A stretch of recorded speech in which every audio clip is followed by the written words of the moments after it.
Welcome to the Deep Dive. We're the show that really tries to cut through the noise, pull out the key insights, and, well, serve them up in a way that keeps you listening. Today, we're plunging into something genuinely fascinating. It's an intellectual debate, a showdown, really, from Uzbek social platforms. Now, I know that might sound a bit specific. It does sound niche, yeah. Right. But trust me, it's this brilliant window into these huge universal questions, about truth, knowledge, how institutions kind of shape our thinking without us maybe realizing it. It's like watching, I don't know, a chess match. But the board itself represents the rules of how we think. So our mission today, we're going to take you through a critical analysis of this specific debate. It's between Dr. Mahmudzhonon Kучкаров and a psychologist, Zиёдахон Расуловой. We really want to explore why this isn't just some academic spat. It's a really vivid example of a bigger issue in social sciences today. One of our sources actually calls it the paralysis of social thought, and how sometimes, academic caution can be a sort of mask for, well, resisting new ideas. Exactly. And this whole thing really kicked off when Dr. Kучкаров published this pretty sharp critique. He was looking at the modern use of the word Zioli, which, roughly translates to intellectual in English. His argument was basically that the term has lost its original scientific meaning. It's become, in effect, a kind of mask for institutional propaganda, essentially turning today's intellectuals into, well, functionaries for the established way of thinking. Functionaries. Yeah. Okay. And then Zиёдахон Расуловой responded, right, Okay. with a 6-point rebuttal. That's right. She defended her position, and crucially, she rejected Dr. Kучкаров's Одам Тили theory. And that rebuttal, that's the core text we're going to be unpacking today. Yeah. And just to give a little context on Odam Tili, because it's pretty central here, it's a truly radical idea. I mean, it challenges almost everything we think we know about language origins. Okay. It suggests the actual sounds in language, like, say, the S sound or the M sound, aren't just arbitrary noises we agreed on. Instead, it proposes they carry inherent meaning, directly tied to our basic human senses, our physical experiences. Like, why does a snake's hiss feel like an S sound across so many different cultures and languages? It's suggesting this deep, almost primal connection between sound, meaning, and our bodies. It really shakes up foundational assumptions in, well, linguistic, psychology, philosophy. Wow. Okay. So that's a big claim. So why should you, listening right now, care about this debate happening on Uzbek social media? Well, this deep dive is really a chance to understand not just the details of this specific argument, but what it reveals about knowledge itself, about intellectual courage, and maybe, just maybe, why understanding this stuff matters for how you process information and ideas in your own life. Okay, let's get into it. Let's unpack this exchange. So let's start with Rasulovov's first point. She says, I never define the intellectual merely as someone who spreads knowledge. She insists it also includes things like free thinking, social responsibility, critical engagement. Sounds good on paper. It does sound good, absolutely. Noble qualities. But the critique, it really zeroes in on this idea that these words, they become kind of hollow. They lose substance if they're not grounded in what our source calls epistemic integrity. Epistemic integrity, like intellectual honesty. Exactly. Real intellectual freedom means you're genuinely open to new ideas, even the uncomfortable ones, the ones that challenge the status quo. It's about letting the evidence guide you, not just sticking to what's already approved because it feels safe or accepted. So the contradiction highlighted is that she advocates for free thought, but then refuses to actually engage with Odam Tili. Why? Because it lacks that institutional stamp of approval. I see. So the source calls this advocating for freedom within the prison walls of academic orthodoxy. That's quite a phrase. Prison walls of academic orthodoxy. Yeah. Okay, moving to her second claim. Rasulova tries to distance herself from Soviet-era thinking. She claims she's operating within modern anthropological and cognitive frameworks. Right, but this begs the question, doesn't it? What does modern actually mean here? The expert critique we're looking at argues that, well, many of these so-called modern theories, even if they're labeled post-Soviet or Western, they're still fundamentally tethered. They're connected to older models that haven't really questioned their own deep assumptions about reality, about knowledge, about how language even works. Odam Tili is proposing something much more radical, a kind of reset. It suggests language didn't just emerge from abstract symbols or social power structures. It suggests language grew out of sound itself, shaped by raw emotion, by direct sensory interaction with the world. So the argument is, if you refuse to even explore a theory like that, maybe citing methodological skepticism. Yeah, the source argues that's potentially paradigm loyalty masquerading as science. Paradigm loyalty. It's like refusing to look through a powerful new kind of telescope just because it wasn't built by the officially sanctioned telescope company, even if it might show you entirely new galaxies. Okay, that analogy makes sense. Now, her third claim. For me, this is where the debate really heats up. Rasulova claims she unravels complex systemic issues like feudal consciousness and colonial mentality. These are big topics. There are big topics, absolutely. And the critical assessment acknowledges that, yes, these issues are well documented, important even, but the source argues they aren't exactly new.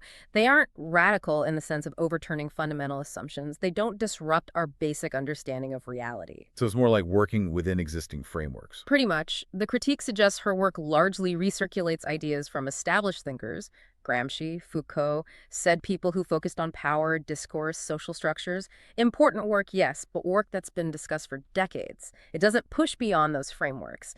The counter-argument being made is that the real complexity, the truly challenging stuff, lies deeper. It lies in exploring the biological, the sensory, the actual semantic origin of sound and consciousness. How did meaning first attach to noise? Which is where Odam Tili comes in. Exactly. That's where Odam Tili starts, and where, according to this critique, those other models kind of stop. It's like endlessly analyzing traffic patterns when maybe you need to rethink how the car engine works. Right, right. Okay, now claim number 4. Rasulova rejects Odam Tili. And her reasoning, she says, is scientific caution, not ideological censorship. She points to its lack of peer review, lack of publication in high-impact journals. Now, my first reaction is, okay, that sounds responsible, prudent. But the source calls this the most dangerous argument of all. Why dangerous? Well, it's dangerous because it essentially says institutional validation matters more than the actual epistemic evidence, the data itself. And history is just littered with examples of groundbreaking ideas being dismissed by the institutions of their time, right? Sure, yeah. Think about Mendel and his peas. His work on genetics was ignored for decades. Copernicus suggesting the Earth wasn't the center of the universe. Semmelweis telling doctors to wash their hands. All rejected initially. All rejected by the establishment. Now, the sources arguing for Odam Tili point out it already has, apparently, over 100 detailed case studies. These studies supposedly show consistent links between sound, sensory experience, and meaning across different languages. Real empirical data. So, to dismiss all that solely because it hasn't got the right institutional badges yet, that's not caution, the source argues. That's epistemological servitude. Epistemological servitude. Wow, explain that a bit more. It means letting the gatekeepers, the institutions, dictate what counts as valid knowledge, instead of engaging critically with the evidence yourself. Think about it. How often do we accept an idea just because it comes from a famous university or a prestigious journal, maybe without looking too closely at the actual substance? That's a fair point. It's a subtle trap. It really is. Yeah. It's a way we can stop thinking for ourselves without even noticing. Okay, her fifth claim then. Rasulova argues that the intelligentsia is still producing vital knowledge. She points to big names like MIT, Stanford, Max Planck as examples. And you could argue, well, she has a point there, right? These places are at the cutting edge of research and technology. Oh, absolutely. They produce incredible advancements, technologies that change the world, no question. But this raises a really crucial distinction. Does producing, say, a better microchip or a new medical device equate to fundamentally questioning the nature of language, perception, or meaning itself? Probably not the same thing, no. Exactly. Do these institutions tackle questions like, why do certain basic sounds for mother, like mama, ama, ana, appear again and again across totally unrelated languages globally? Or, back to the snake example, why does the hiss sound resonate as S in so many languages? Those kinds of fundamental questions. Right. The source argues these institutions are brilliant at producing functional upgrades within the existing paradigms, often driven by market forces or geopolitical needs, but generating truly new ontologies, new ways of understanding existence itself. That's different. The source suggests it's a bit naive to confuse building amazing tech with having the intellectual courage to challenge our most basic assumptions about reality. It's like building a faster car doesn't automatically mean you understand traffic flow or urban planning any better. Precisely. Two different levels of challenge. Okay, and Rasulova's final claim, number 6. She argues she simplifies complexity for a broader audience, but without oversimplifying. Which again sounds reasonable, but it prompts the question, what complexity exactly is being translated here? The source suggests that the concepts she deals with, the post-colonial glossary, things like dependency, identity politics, power hierarchies while complex, are already pretty well digested, especially within Western academia. They're part of the standard discourse. They are. The real complexity, the source argues, the one that's not being simplified or even really addressed, is the fundamental structure of language itself. Yeah. You know, the core idea of Odam Tili, that phonemes, the basic sounds, aren't arbitrary, that they carry inherent semantic and emotional weight derived from our shared human bodily experience. That's the complexity being avoided. And the argument is she avoids it, not because it's too simple, but because, as the source puts it, it's too dangerous to establish dogma. It threatens the foundations of how we've been taught to think about meaning and language for centuries. wow. Okay, let's pull back then and look at the final diagnosis offered by our source material here. It concludes that Ziёdaхон Rasulova isn't intellectually incapable, not at all. Rather, the diagnosis is that she is institutionally conditioned.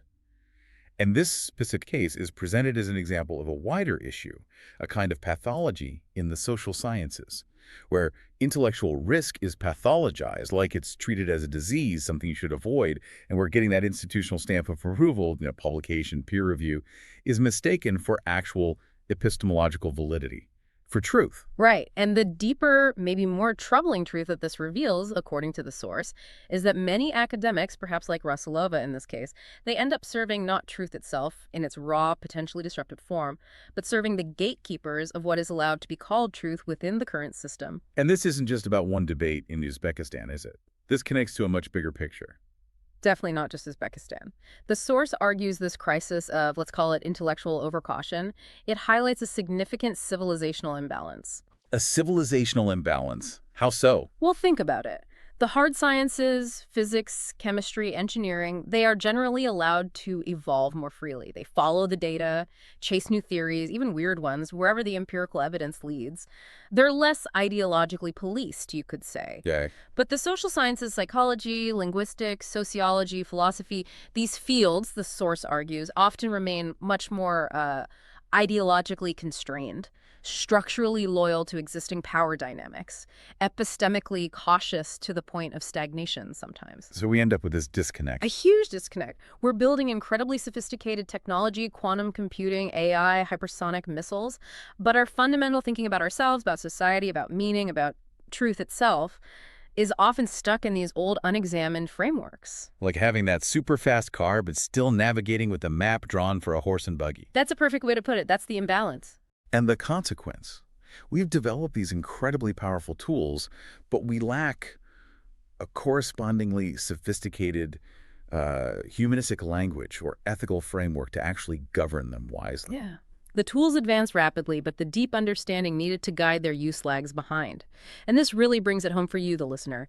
Think about the world we live in now. We have drones guided by incredibly precise mathematics and physics, but the critical decisions about how and why to use them, those decisions are often made by what the source calls an underdeveloped political consciousness, one that's still rooted in philosophical and linguistic assumptions that might be centuries out of date.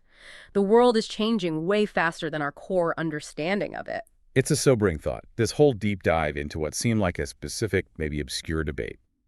It really does highlight something profound, that maybe true security, real progress, it has to start with true thought, with the courage to question even our most fundamental assumptions, even when those assumptions feel comfortable, or when everyone else seems to accept them without question. And the source leaves us, and you, with a really powerful final question to mull over, a real paradigm shaker. Just consider this. What if everything we were taught about language was wrong? What if it was wrong? That is definitely something to think about. Thank you for joining us on this deep dive today. We explore the importance of questioning those foundational assumptions and the really complex, sometimes hidden role that academic caution can play in either hindering or helping intellectual progress. We hope it gave you a lot to chew on.